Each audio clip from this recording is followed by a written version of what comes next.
This kind of leaf is quite unique. It contains high levels of proteins, which is actually a curse disguised as a blessing. This curse has altered the leaf's fate forever.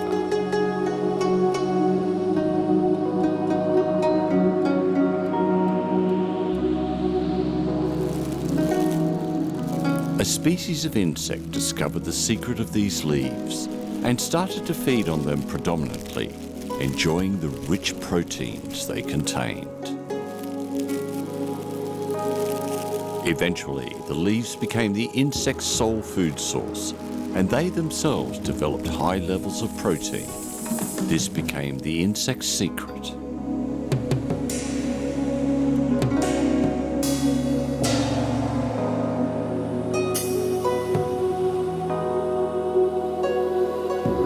The secret these insects and leaves shared was later discovered by mankind, and the three species engaged in an exciting game of life. 5,000 years later, this game is still in progress.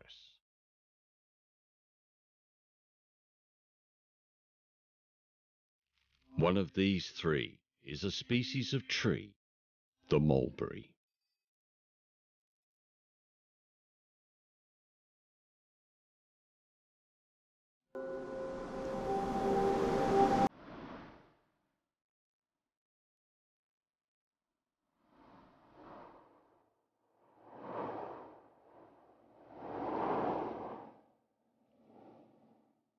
The Tibetan Plateau is known as the roof of the world. This area features stunningly clear air and magnificent snow mountains, yet few organisms can live on this oxygen-deficient plateau.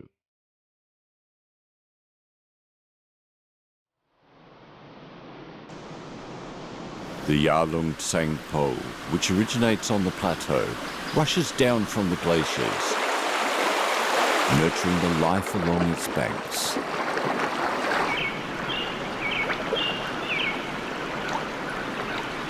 More than 100 million years ago, mulberry trees started growing in this region. Today, many wild mulberries still live here. This is their ancient homeland.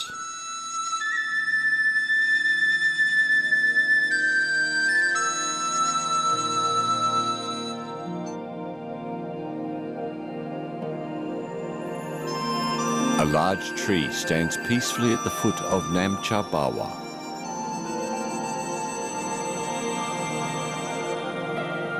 As it has for the last 1,600 years or more. It is believed to be the oldest mulberry tree on Earth.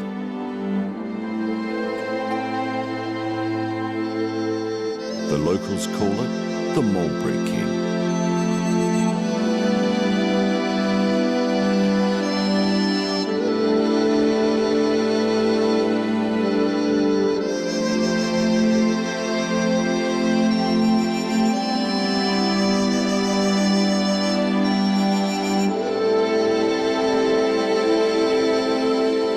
This mulberry seedling is about to embrace the first spring of its life. Spring never lasts long on the plateau, which means that the seedling must grow as quickly as possible if it is to survive.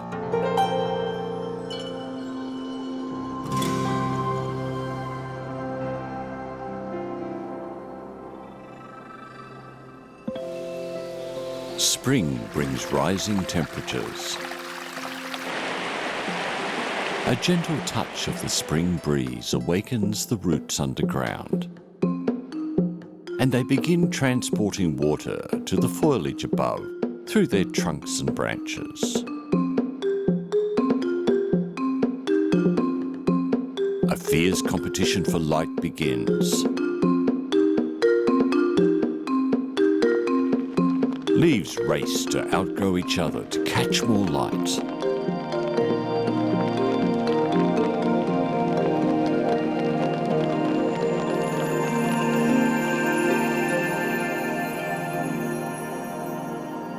This rapid growth rate requires a lot more energy, and nutrients stored during the winter are running low. Now they need proteins to replenish their energy.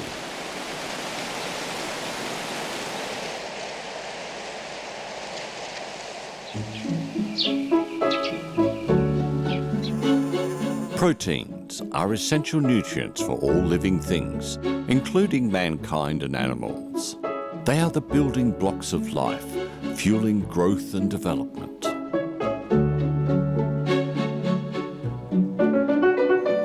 The roots are ordered to transport nitrogen from the soil to the leaves. With the help of light and water, the nitrogen is quickly metabolized into proteins. Hundreds of thousands of leaves participate in this non-stop protein production. The degraded proteins do not go to waste.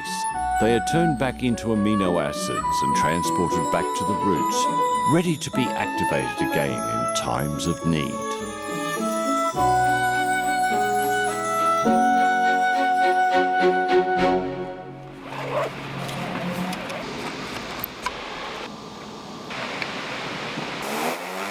We still don't quite understand how mulberry leaves produce proteins with such high efficiency. Scientists are trying to decipher this mystery with the use of modern equipment. Leaves are important organs for the plants. They gradually produce energy-rich compounds through photosynthesis. There are more than 2,000 kinds of proteins found in mulberry leaves. Scientists have made some major discoveries by studying the genes of mulberry trees. These plants have evolved 3 times faster than other similar plants over the past 100 million years. This gives them an incredible growth rate, resilience, and longevity beyond our imagination.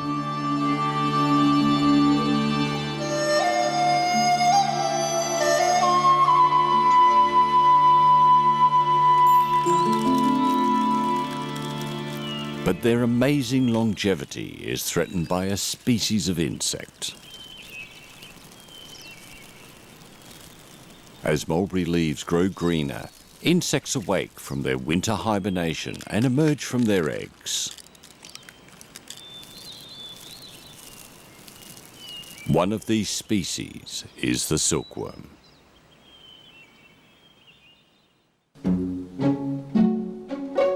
In the laboratory, scientists are preparing food for the silkworms that are about to hatch from their eggs. In addition to their favourite mulberry leaves, they have also provided sweet wormwood, fish mint and lettuce leaves, which give out a strong and distracting odour. Scientists hope to find the reason behind silkworms' preference for mulberry leaves by providing these new hatchlings with a diverse menu.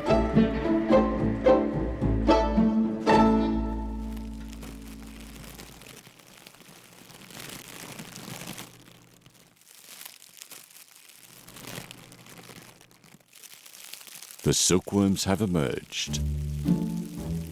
After a long winter spent sleeping in their eggs, they are starving.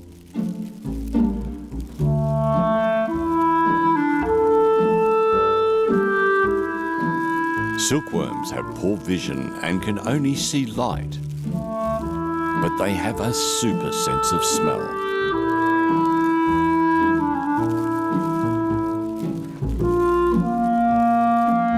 This silkworm, drawn by the strong smell of the sweet wormwood, crawls towards it.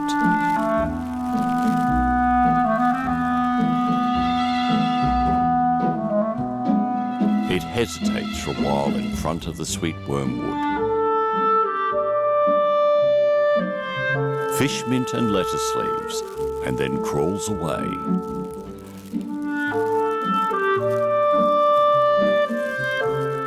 In the end, it chooses the mulberry leaves.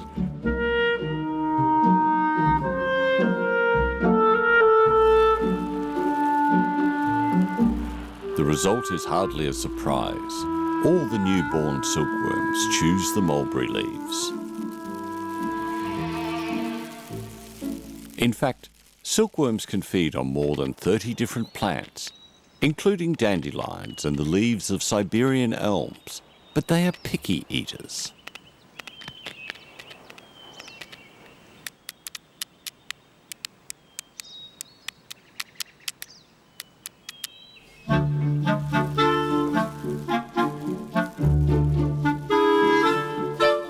A newborn silkworm is exploring its new home.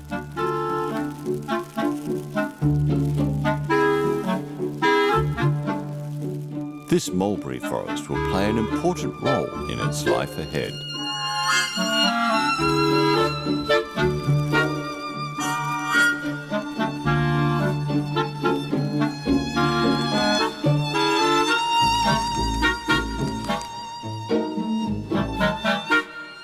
Silkworms lived in the wild for millions of years before they were domesticated, and they are still rebellious creatures. Light and agile, they can easily blend in with their surroundings and appear invisible to their enemies.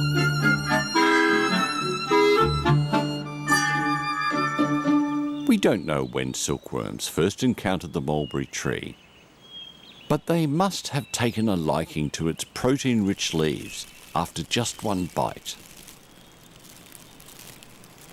They have stuck rigidly to this preference, giving all the other plants the cold shoulder.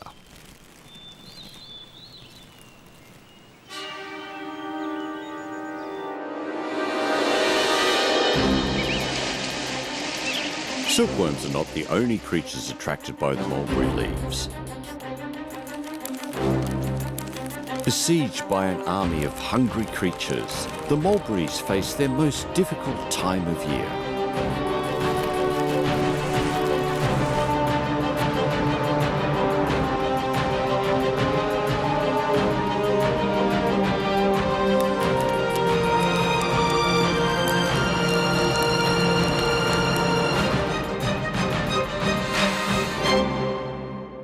The road to a delicious meal is not easy.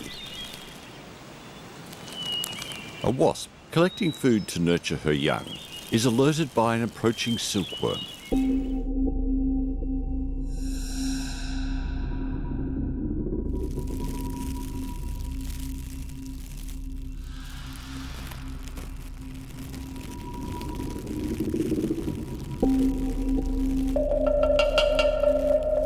Reluctant to leave her offspring, the wasp's mother can only wait until the unwelcome guest has crawled out of sight.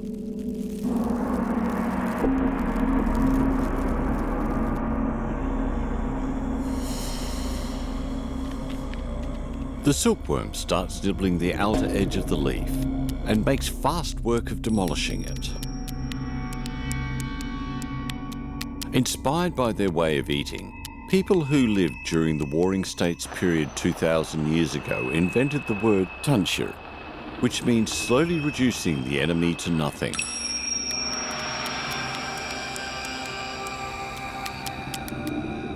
No one wants to suffer the same fate, and the mulberries are no exception.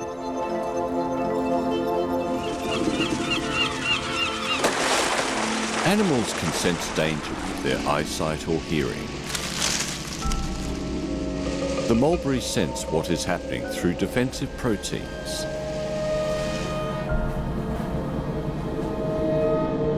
These finely tuned chemical signals allow the mulberries to identify their enemies, be it the bi-hair hairy caterpillar, the mulberry longhorn beetle, or the silkworm, their old familiar opponent.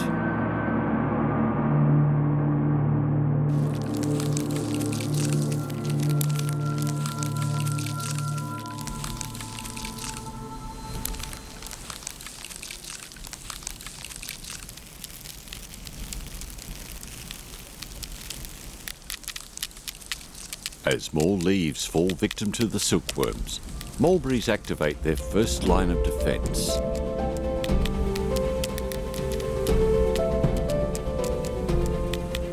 Their leaves have evolved a self-defense mechanism in the form of a milky white sap. which contains a protease with the ability to limit the insect's ability to digest and can even kill them.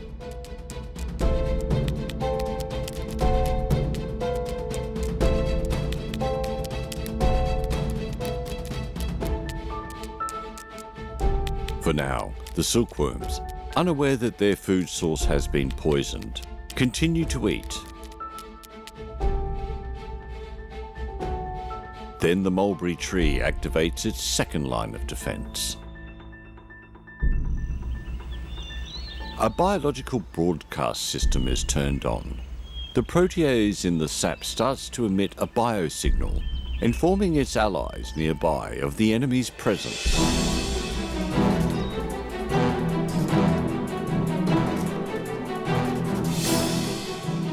A strong smell starts spreading through the forest, which will attract predators who feed on silkworms.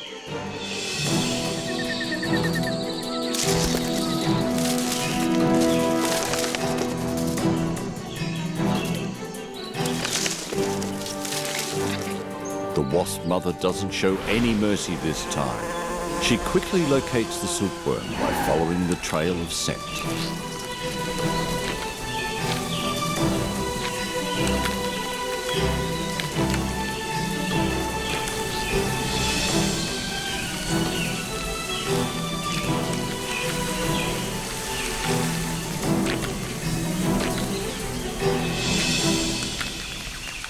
The wasp carries off what is left of the silkworm, and the forest becomes quiet again.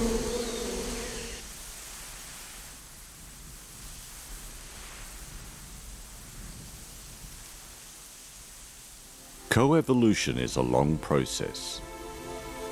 After millions of years of struggle, silkworms and mulberries have evolved into the bitterest rivals. Human interference has made the rules of the game even more complicated.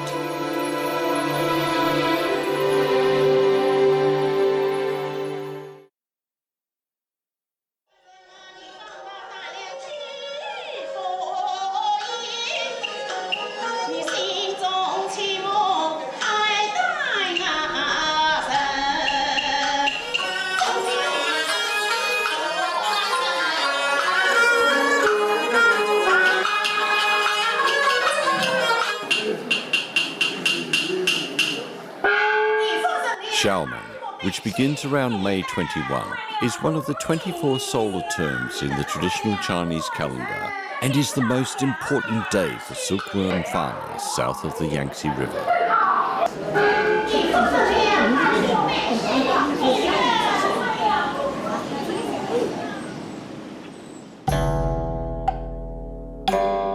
Legend has it that the silkworm god was born on this day.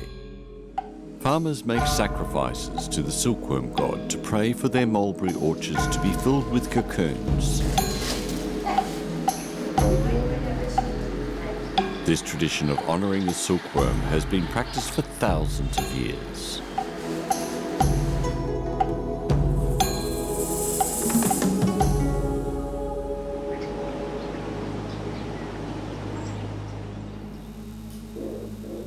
More than 20,000 domesticated silkworms are being raised in this room.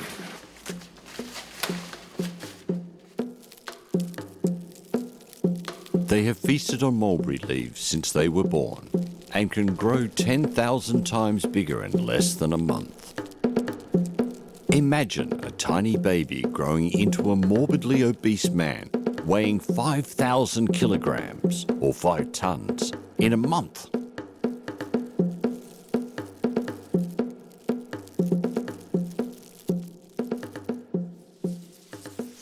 The ancient Chinese discovered the secret of silkworms in mulberry forests as early as the Neolithic period and domesticated the insects over the next 1,000 years in exchange for silk.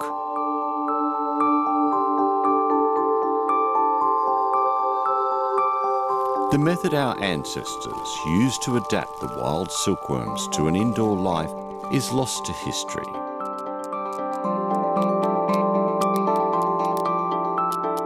What is more surprising is that these ancient people succeeded in changing the colour of the insect to pure white. Even now, scientists still haven't managed to figure out the mechanism behind this change.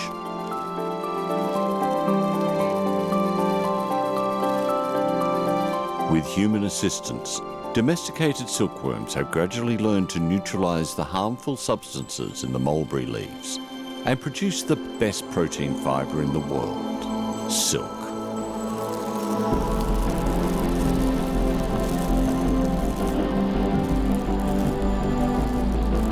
Silk is 97% protein and contains 18 amino acids that are also found in human skin.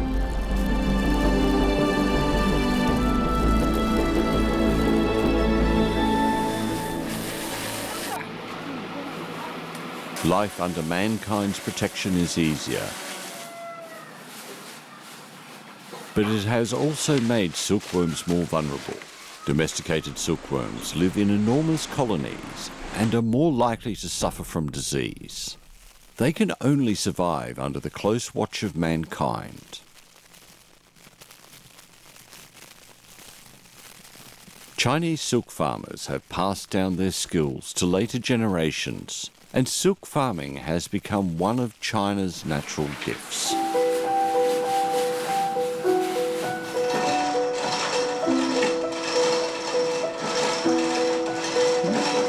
All the silkworms are busy enclosing themselves in cocoons by spinning silk.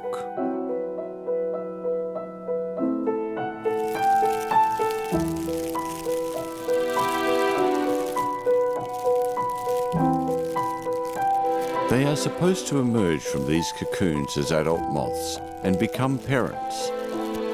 But for domesticated silkworms, their lives are cut short at this stage.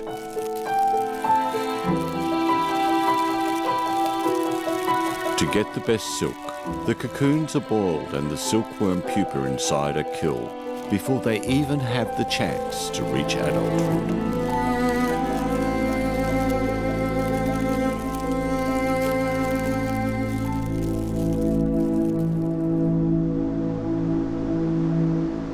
Our ancestors have not only domesticated silkworms, they have also cultivated the mulberry trees on their plantations. Chinese people started to cultivate mulberries more than 5,000 years ago and continue to optimize the trees with great ingenuity.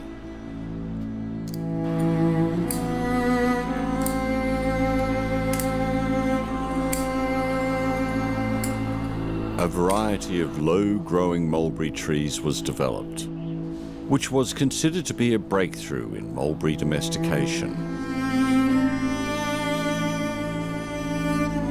These mulberry trees were cultivated to be shorter, and their only mission was to yield delicious leaves.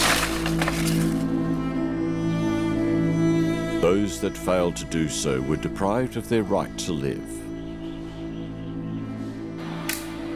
Their lifespan was designed to be a mere 20 years.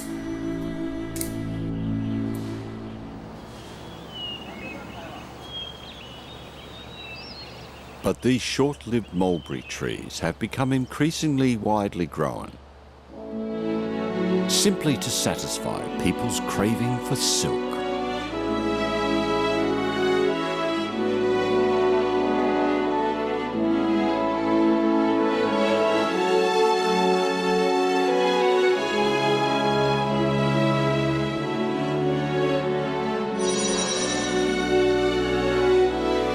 During the Western Han Dynasty more than 2,000 years ago, mulberries were introduced and cultivated throughout the entire country, including Inner Mongolia in the north, Xinjiang in the west, and Hainan in the south. More varieties of mulberry grow in China than in any other country worldwide.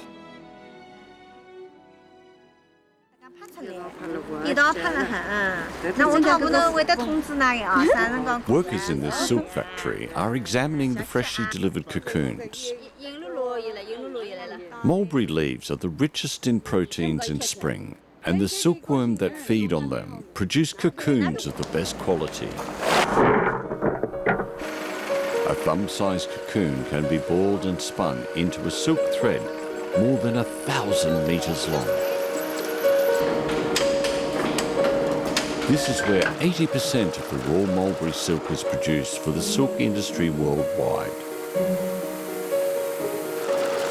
Silk used to be so expensive that it was used as a medium of exchange in ancient China, just like shell money and silver. It also became one of China's top exports.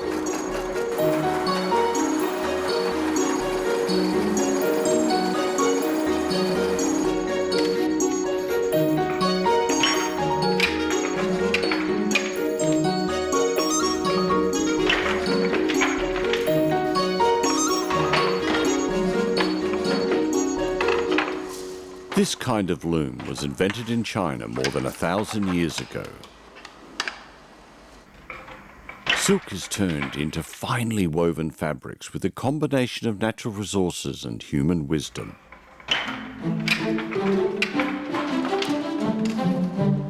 The word ji in Chinese originally meant utensil or a tool, but later evolved into the word ji xie, meaning machine or machinery. Gradually, more patterns of civilization developed an association with silk. There are as many as 188 Chinese characters that originate from the character for silk.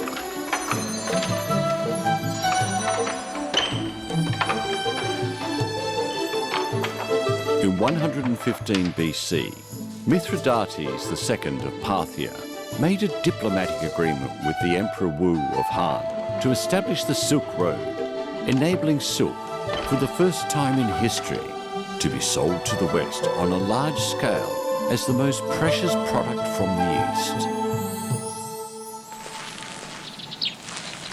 Silk production was a highly classified technology in ancient China. Silk was first introduced to Rome in the 1st century BC, but the Romans were forced to import silk until the 6th century AD. To reduce the Roman Empire's dependence on Chinese silk production, the Byzantine Emperor Justinian I sent 2 monks to the western regions of China to collect a large number of silkworm eggs. These were transferred to Italian mulberry trees, where they hatched successfully.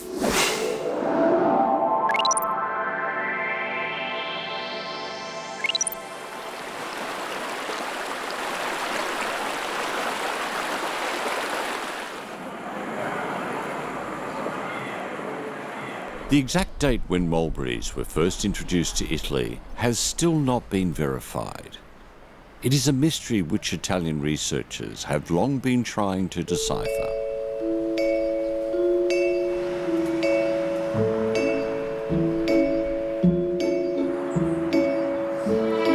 Black mulberries have been cultivated as food for silkworms in the Mediterranean region before the white mulberries from China were introduced. Black mulberries are taller and difficult to prune into shrubs. They also grow quite slowly. Silk produced by silkworms that fed on black mulberry leaves was of poor quality.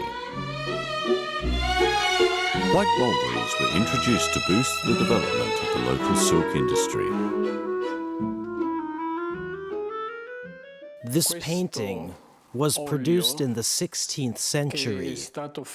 The man in the painting was a millionaire from Pescia called Francesco Buononcini. He was the first to introduce white mulberries to the city in 1435. You can see that he's holding a white mulberry seedling in his hand in the painting. Pescia has cultivated many different types of plants since the 15th century, but mulberry trees have been the most important. They have provided the greatest source of wealth for the city.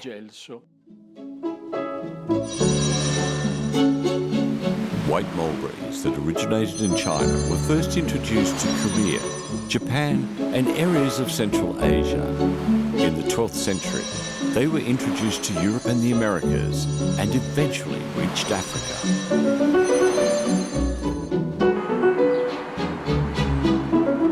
Weaving technology from China was imported to Italy along with the white mulberries. The Ubbedt Silk Museum in Galate has a collection of weaving looms from different periods of history.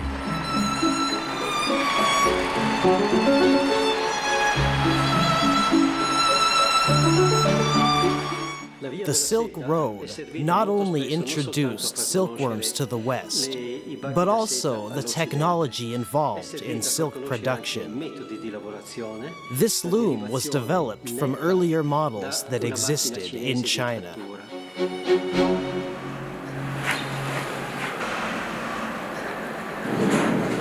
The silk industry in Italy was invigorated by the introduction of white mulberries and weaving technology from China, which upset the then King of England, James I.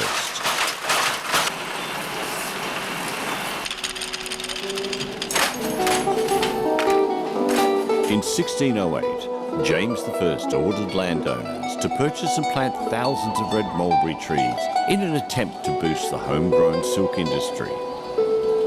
Unfortunately, silkworms didn't like the red mulberry leaves, and the king's plan failed.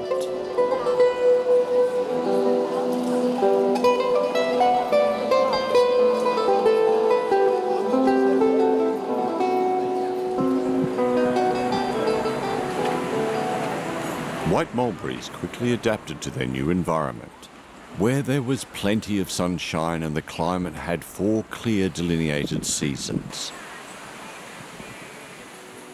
Here, the white mulberry became associated with a powerful family and a great age.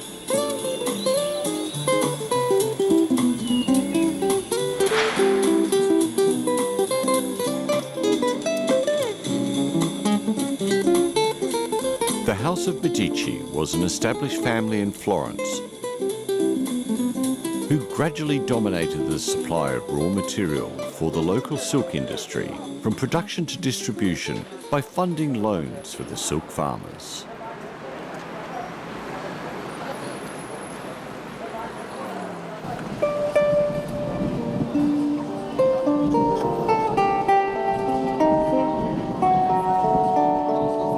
Having garnered great wealth from the silk industry, members of the House of Medici became patrons of literature and art. Their wealth helped to make the key to the door, which opened onto the Renaissance.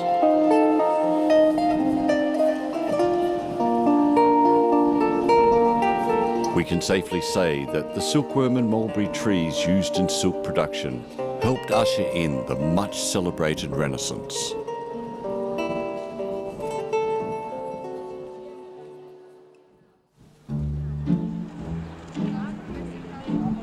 The Italians later abandoned silk farming to focus on the textile and textile printing industries. This practice solidified silk's position as an expensive luxury fabric. Designers and textile workers give full play to the beauty of silk fabrics by creating different textures and patterns.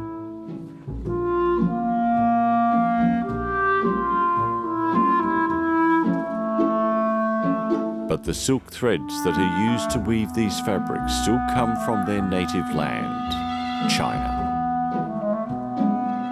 It takes about 10 hours to fly from China to Italy, the distance that separates mulberry leaves from high fashion.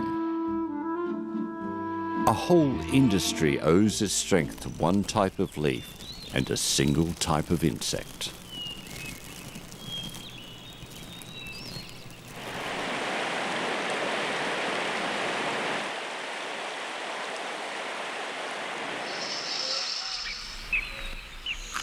Animals mate to produce offspring, while plants reproduce through pollination. Flowers use vivid colours and inviting fragrances to attract pollinators. But the small mulberry flowers are often overlooked by passing animals. This plantation is pervaded by the romantic atmosphere of spring. The blooming male flowers have readied themselves with catkins loaded with millions of pollen grains containing the sperm cells.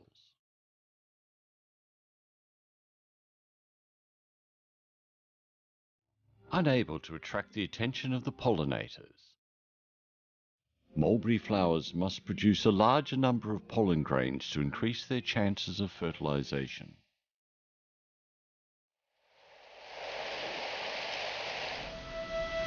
But pollen grains alone won't do it. They need female flowers.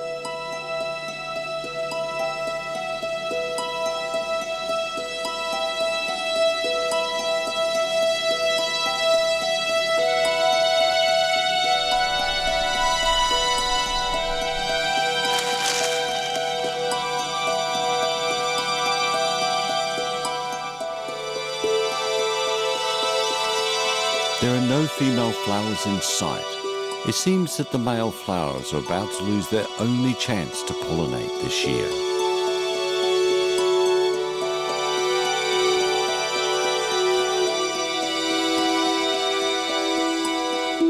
The far-off female flowers are anxiously waiting. The hairs on the stigma stand up, ready to catch any pollen grains brought by the wind.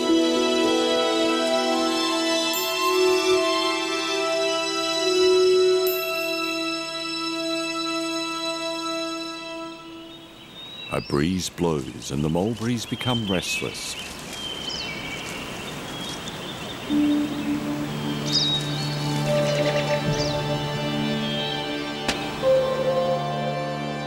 The bowl-shaped male flowers burst open and disperse their pollen grains.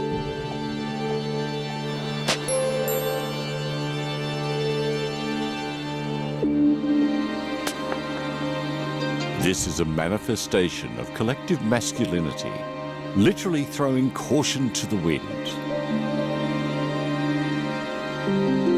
Pollen grains can be carried by the wind for 200 meters or more.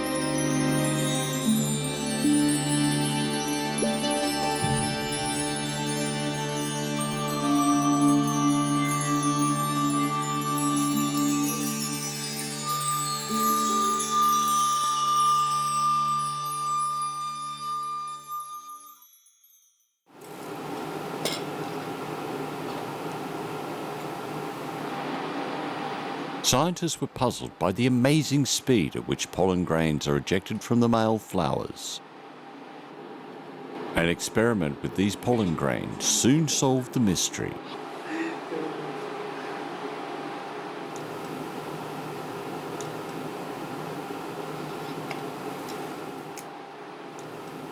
Special equipment is needed to help them fly further. The pollen grains of pine trees are attached to two perfect air sacs, which allow them to fly hundreds of kilometers. Mulberry pollen grains lack this advantage, so instead they have developed a powerful launch system to facilitate pollination.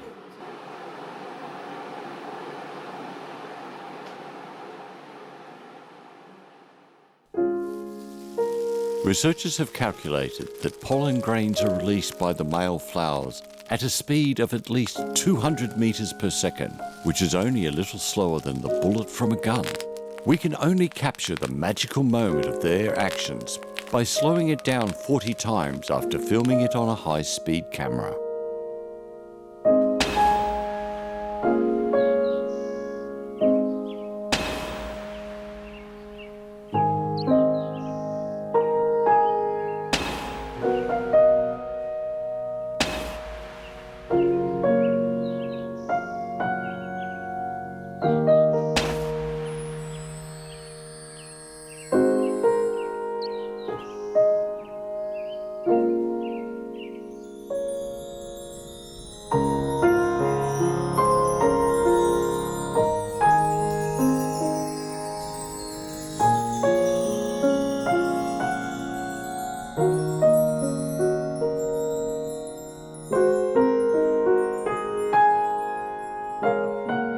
A mission that concerns the future of the species is completed in the blink of an eye. The mulberry plantation becomes quiet again as if nothing ever happened.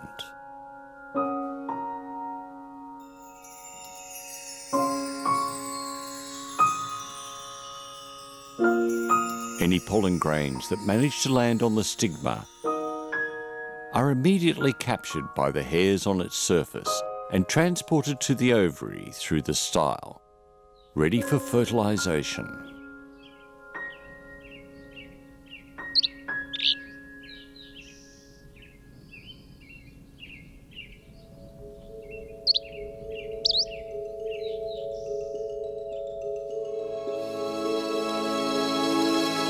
After 2 weeks, the swelling ovary has turned the flower into a plump and juicy fruit.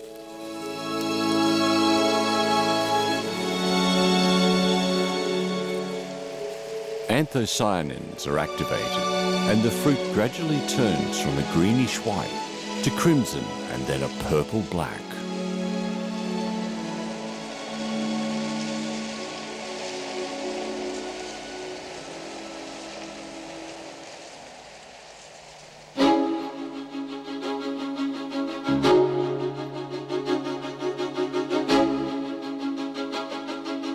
The romance of spring is drawing to an end.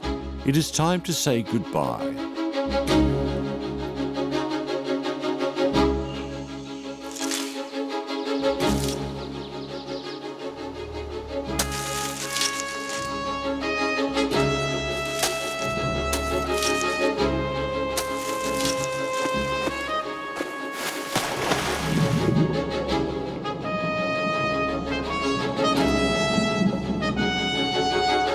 Ripened mulberry fruit falls to the ground around the mother plant. Now they have a more pressing task, continuing the species. A mulberry fruit is composed of hundreds of drupelets, and a seed is enclosed in each drupelet. Thousands of seeds lie around the mother plant, eager to grow into trees. Each of these seeds must now try its best to achieve its ultimate goal, perpetuating the species.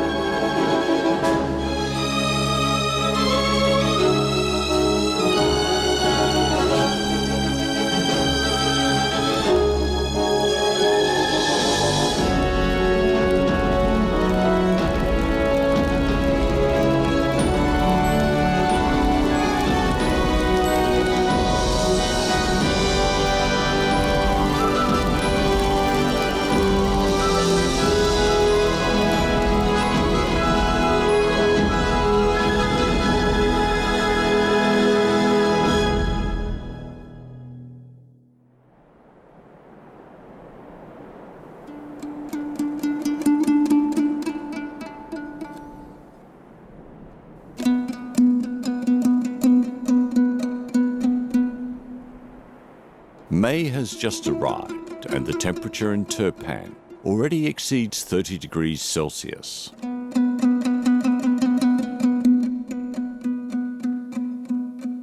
Bathing in the sun, all the mulberry fruits are thriving on this plantation at the foot of the Flaming Mountains. They will be the first batch of fresh fruits enjoyed by people after the long winter.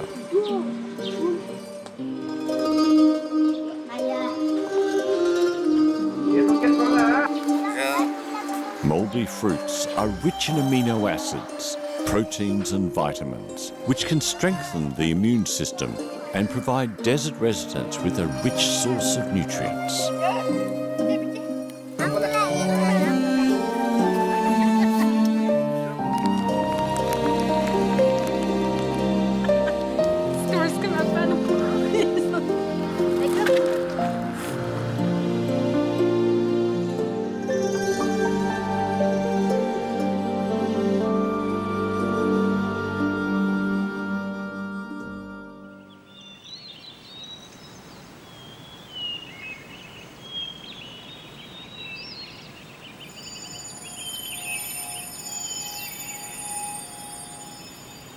October signals the arrival of autumn, and the trees start turning various different shades.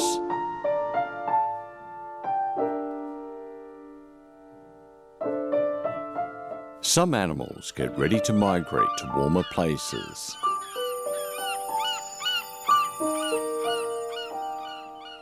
And phytochromes in the mulberry leaves alert the trees to the change of season. The pigments and nutrients in the leaves start to dissolve, preparing to store energy for the coming winter. As the chlorophyll starts to disappear, the leaves take on a different colour.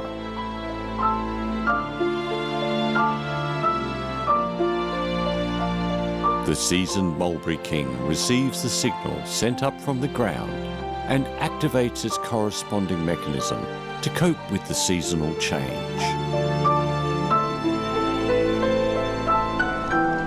The cold could be lethal to plants living at high altitudes.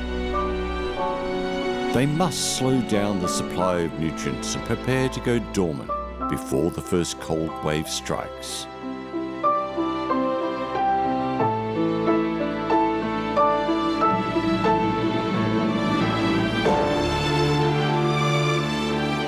A heavy snowfall marks the early arrival of winter.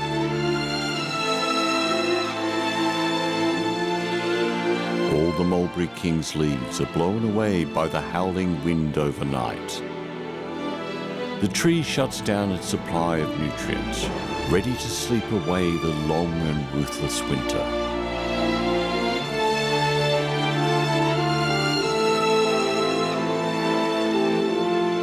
The mulberry should be top of the list of trees most respected for their many contributions to civilization.